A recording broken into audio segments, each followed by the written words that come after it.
খাচ্ছে, আর যেই গর্ভ থেকে এসেছ সেই গর্ভধারিণী মা রান্নায় করে করে চোখের জলে ভাসছে, কাঁদছে, খিদের জ্বালায় ছটফট করছে। এ কোন ধর্ম ভাই? সকাল 9টা বেজে গেছে।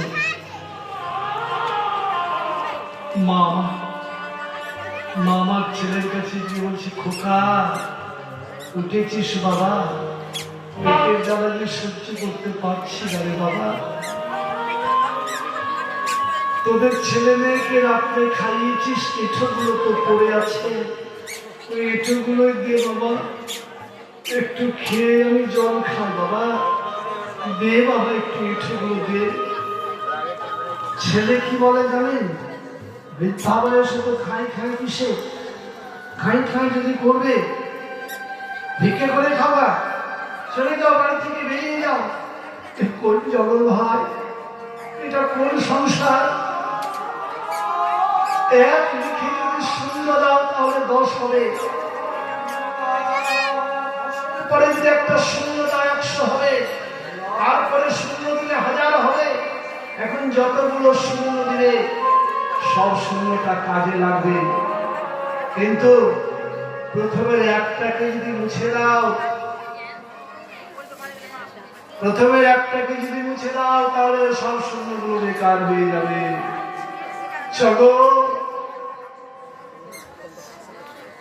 কালিকার থেকে ভগবতী দুর্গা শ্রী গণেশ সবকে তুমি ভজলে, কিন্তু গর্ভধারিণী মাকে তুমি ভজলে না। তুমি 0 দিয়ে খাতা বোঝ করে দিলে ভাই। ঈশ্বরচন্দ্র বিদ্যাসাগর, রবীন্দ্রনাথ ঠাকুর, সাধক বামা খ্যাপা, রামকৃষ্ণ দেব, এরা সবাই বলেছেন কি জানেন? মা বাবাকে প্রণাম না করে, মা বাবাকে না ভোজে, মা বাবাকে না খেতে দিয়ে গোছার গোছার ধূপকাঠি তুমি ওই ঠাকুর দেবতার সামনে ঘুরাচ্ছ। ওই ধূপকাঠির গন্ধ কখনো ঠাকুর দেবতার নাকে যায় না। ওই ঠাকুর দেবতা, ওই ধূপকাঠির গন্ধ কুকুর শেয়ালের নাকে যায়। ওই কুকুর শেয়ালের নাকে তুমি ধূপকাঠিটা দিচ্ছ। অদ্ভুত দুনিয়া। সে মা বাবার নাম একটা পোড়া রুটি জোটে না, এক মুঠো মুড়ি জোটে না, আর তুমি দেবতাদেরকে খাইয়ে বেড়াচ্ছ। এই খাবার যে কোনো কাজে লাগবে না ভাই। জগৎকে শিক্ষা দিলেন, দেখো জগৎ, তোমরা আগে মা বাবাকে খোঁজো।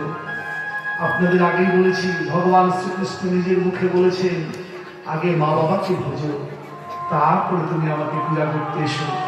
আগে মা বাবাকে